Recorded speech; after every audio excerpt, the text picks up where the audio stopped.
పాల్గొన మాసంలో వచ్చే పౌర్ణమి తిథి చాలా శక్తివంతమైనది. ఈ నెల మార్చి 14వ తేదీన పాల్గొన పౌర్ణమి తిథి ఏర్పడింది. ఇలాంటి శుభకరమైన రోజు మళ్ళీ మళ్ళీ రాదని వేద పండితులు చెప్తున్నారు. పౌర్ణమి రోజున ఎన్నో శుభగడియలు ఏర్పడబోతున్నాయి. మార్చి 14 శుక్రవారం నాడు పౌర్ణమి తిథి ఏర్పడింది. శుక్రవారంతో కలిసి వచ్చే పౌర్ణమి చాలా పవిత్రమైనది. ఇదే రోజున చంద్రగ్రహణం ఏర్పడింది. అలాగే హోలీ పండుగను జరుపుకుంటారు. ఈ పౌర్ణమి రోజునే లక్ష్మీదేవి కూడా జన్మించింది. అలాగే ఎన్నో రాజయోగాలు ఏర్పడబోతున్నాయి.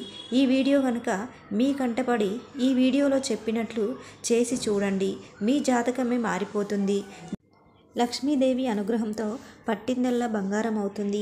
ఈ పౌర్ణమి రోజున ప్రతి ఒక్కరూ ఇంట్లో పూజ చేసుకోవాలి. ఈ రోజున చేసే పూజలకు లక్ష్మీ కటాక్షం సులభంగా లభిస్తుంది. పౌర్ణమి రోజున ఉదయం చేసే పూజల కన్నా సాయంత్రం చేసే పూజలకే రెట్టింపు పుణ్య ఫలితం లభిస్తుంది.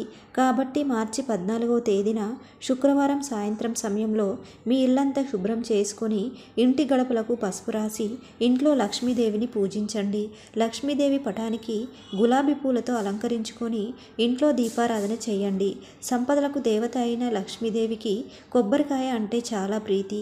కాబట్టి ఎవరైతే ఆర్థిక ఇబ్బందులతో బాధపడుతున్నారో అలాంటి వారు ఈ పౌర్ణమి రోజున మీ పూజ గదిలో ఒక కొబ్బరికాయని కొట్టి లక్ష్మీదేవికి నమస్కారం చేసుకుంటే ఆర్థిక సమస్యలన్నీ వెంటనే తీరిపోతాయి. ఈ పౌర్ణమి రోజున ఎవరైతే తులసిని పూజిస్తారో అలాంటి వారికి అఖండ రాజయోగం వరిస్తుంది. తులసి కోటలో ఒక నెయ్యి దీపం వెలిగించి తులసి కోటకు పసుపు కుంకుమలు సమర్పించి తులసి చుట్టూ 5 ప్రదక్షిణలు చేసి మీ మనసులో ఏదైనా కోరుకోండి. కోరిన కోరికలన్నీ వెంటనే నెరవేరుతాయి. లక్ష్మీదేవికి అత్యంత ప్రీతికరమైన వాటిల్లో రాళ్ల ఉప్పు ఒకటి. శుక్రవారంతో కలిసి వచ్చిన ఈ పౌర్ణమి నాడు మీ ఇంటి ఈశాన్య దిశలో కొంచెం రాళ్ల ఉప్పును పెట్టుకోండి. ఈశాన్య దిశలో రాళ్ల ఉప్పు ఉంటే డబ్బు పరంగా మీ ఇంటికి బాగా కలిసి వస్తుంది. మీ ఇంట్లో డబ్బు రావడం ప్రారంభం అవుతుంది. ఈ రోజున ఇల్లంతా శుభ్రం చేసుకోవాలి. పౌర్ణమి రోజున ఇంటిని శుభ్రం చేయకపోతే మీ ఇల్లంతా పేదరికంతో నిండిపోతుంది. మీ ఇంట్లోకి దుష్టశక్తులు ప్రవేశిస్తాయి. కాబట్టి ప్రతి ఒక్కరూ ఈ పౌర్ణమి రోజున ఇల్లంతా శుభ్రం చేసుకొని ఇంట్లో పసుపు నీళ్లు చిలకరించుకోండి. అలాగే పౌర్ణమి రోజున స్నానం చేసేటప్పుడు నీటిలో కొంచెం పసుపు వేసుకొని స్నానం చేస్తే విపరీతమైన అదృష్టం కలిసి వస్తుంది. అన్నింటికన్నా ముఖ్యంగా ఈ పౌర్ణమి రోజున ప్రతి ఒక్కరూ ఇంట్లో పాలు పొంగించుకోవాలి. పాలను లక్ష్మీ స్వరూపంగా భావిస్తారు. కాబట్టి ఈ పౌర్ణమి రోజున ఇంట్లో పాలు పొంగిస్తే ధనలక్ష్మీదేవి మీ ఇంట్లోకి అడుగు పెడుతుంది. లక్ష్మీదేవి కన్నీళ్ల నుండి ఉసిరి చెట్టు జన్మించిందని నమ్మకం. ఎంతో శక్తివంతమైన ఈ పౌర్ణమి రోజున ఉసిరి చెట్టును పూజించిన వారికి జీవితాంతం డబ్బు కొరత ఏర్పడదు. ఉసిరి చెట్టుకు ప్రదక్షిణలు చేసి ఉసిరి చెట్టును ముట్టుకొని నమస్కారం చేసుకుంటే మీ జీవితం ధన్యమైపోయినట్లే. విపరీతమైన అదృష్టం కలిసి వస్తుంది. గోమాతలో 33 కోట్ల మంది దేవతలు నివసిస్తారు. కాబట్టి ఈ పౌర్ణమి రోజున గోమాతకు ఆహారాన్ని తినిపిస్తే సాక్షాత్తు ఆ లక్ష్మీదేవికి పరమాన్నం తినిపించినంత పుణ్య ఫలితం లభిస్తుంది. లక్ష్మీదేవి ప్రత్యేక ఆశీర్వాదాలు పొందవచ్చు. యాలకులకు ధనాన్ని ఆకర్షించే గుణం ఉంటుంది. కాబట్టి ఈ పౌర్ణమి రోజున ఒక 5 యాలకులను తీసుకొని వాటిని మీ బీరువాలో పెట్టుకోండి. ఇలా చేస్తే మీ ఇంట్లో పుష్కలంగా డబ్బు ఉంటుంది. ఎవరి ఇంట్లో అయితే లక్ష్మీదేవి ఉంటుందో అలాంటి ఇళ్లలో సిరి సంపదలకు లోటు ఉండదు.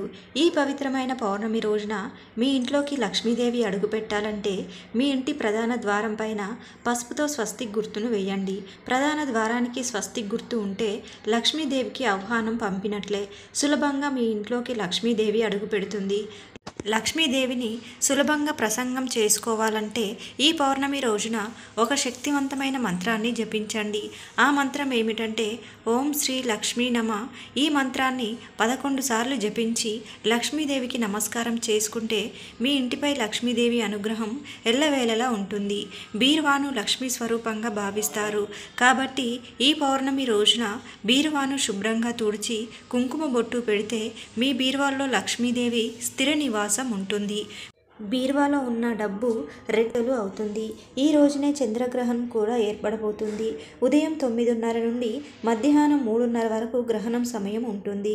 మీ జీవితంలో ఉన్న కష్టాలన్నీ వెంటనే తొలగిపోయి మీ కుటుంబానికి మంచి రోజులు రావాలంటే ఈ గ్రహణ సమయంలో ఓం నమో నారాయణ అనే మంత్రాన్ని 108 సార్లు జపించండి. మీ ఇంటికి ఉన్న అష్టదరిద్రాలు తొలగిపోయి మీ కుటుంబానికి చాలా మంచి జరుగుతుంది. అలాగే అనారోగ్య సమస్యలతో బాధపడుతున్న వారు ఈ గ్రహణ సమయంలో మహామృత్యుంజయ మంత్రాన్ని జపిస్తే అనారోగ్య సమస్యలన్నీ వెంటనే తొలగిపోతాయి. తాబేలును విష్ణు స్వరూపంగా భావిస్తారు కాబట్టి ఈ పౌర్ణమి రోజున తాబేలు విగ్రహాన్ని తెచ్చుకొని మీ పూజ గదిలో పెట్టుకుంటే సకల ఐశ్వర్యాలు కలుగుతాయి. విష్ణుదేవుడు ఉన్న చోట లక్ష్మీదేవి కూడా కొలువై ఉంటుంది. కాబట్టి పౌర్ణమి రోజున తాబేలు విగ్రహాన్ని తెచ్చుకుంటే త్వరలోనే మీ ఇల్లంతా డబ్బుతో నిండిపోతుంది. మీ ఇంట్లో లక్ష్మీదేవి తాండవిస్తుంది. ఈ పౌర్ణమి రోజున ఎవరికైనా దానం చేస్తే స్వర్గలోక ప్రాప్తి కలుగుతుందని నమ్మకం.